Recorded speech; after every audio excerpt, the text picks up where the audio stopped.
The night was quiet until flashing red and blue lights sliced through the calm. Officer Daniels stepped out of his patrol car, his voice sharp and cold as he approached the young black woman sitting in her parked vehicle. "License and registration," he demanded, already convinced she didn't belong in this part of town. The woman, calm yet weary, handed him her papers. Her name, Maya Lewis. She was polite, composed, but something about her confidence made him uneasy. When she mentioned she worked for the police department, Daniels laughed under his breath. "Sure you do," he muttered. As he walked back to his cruiser, he radioed in a false report, setting her up for possession. What he didn't know was that this decision would change his life forever. Maya's quiet eyes watched him in the rearview mirror, not with fear, but with a knowing calm. Something about her presence hinted at power he couldn't yet see. The next morning, the precinct buzzed with whispers. A new captain was arriving, someone with a reputation for justice and integrity. Daniels leaned back in his chair, uninterested. But when the doors opened, every officer stood tall. The room fell silent as Maya Lewis walked in, her badge glinting under the fluorescent lights. Daniel's smirk disappeared instantly. His chest tightened as her eyes met his, calm yet sharp. "Good morning, officers," she said, her voice steady. "I'm Captain Lewis. I look forward to working with each of you." Daniels froze. The woman he had falsely accused last night was now his superior, and she remembered his face. The tension was thick, his secret hung in the air, unseen but ready to explode. Daniels couldn't focus. Every time Captain Lewis walked by, his heart pounded. She treated him like everyone else, fair, composed, but her eyes carried quiet recognition. She knew. He avoided her gaze, but guilt was a shadow he couldn't shake. Late that evening, as officers gathered for briefing, she reviewed last night's incident reports. "Officer Daniels," she said smoothly, "I see you handled a traffic stop on Brookside Avenue." His throat went dry. "Yes, ma'am," he replied. "Any issues?" she asked, her tone deceptively calm. "None at all," he lied. Her lips curved into a faint, unreadable smile. "Good, because I'd like to review your dashcam footage myself." The room went silent. Daniel's pulse quickened. He knew the footage would expose everything. That night, Daniel sat alone in the locker room, staring at his reflection. Sweat gathered on his brow as guilt gnawed at him.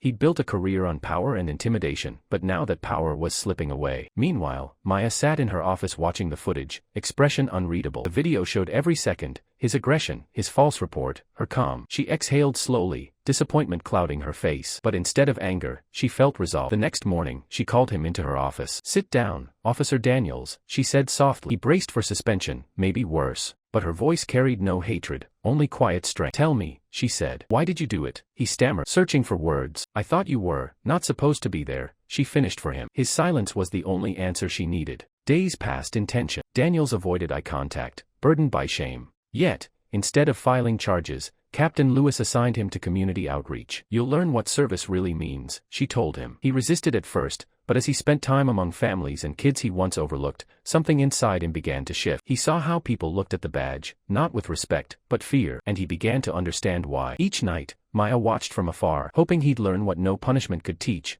accountability from within. Slowly, the hardened officer began to soften. For the first time in years, he started listening instead of judging. Weeks later, a call came in, an armed suspect. Panic in the streets. Daniels and Maya responded together. During the chaos, a young boy ran into the open. Without hesitation, Daniels shielded him, taking cover behind a car. Maya moved in beside him, calm and precise. When the threat was contained, she looked at him, not as a superior, but as someone who'd seen his change. "You did good work today," she said. He nodded, breath heavy. "I just did what was right," he replied. For the first time, his words carried truth. Precinct began to notice the difference in him, respect replacing arrogance, compassion replacing bias. Redemption had begun. Months later, during a department ceremony, Captain Lewis addressed her team. "Real strength," she said, "isn't in authority, it's in admitting when we're wrong and choosing to grow." Her eyes found Daniels in the crowd. He stood tall, proud yet humble, transformed. Later, he approached her privately. "I owe you my career," he said. She smiled softly. "No, Officer Daniels. You owe yourself the chance to change." He nodded, emotion catching in his throat. As she walked away, the men who once judged by color now saw people for who they were. The woman he tried to bring down had lifted him up instead. And that's how one act of courage turned injustice into redemption.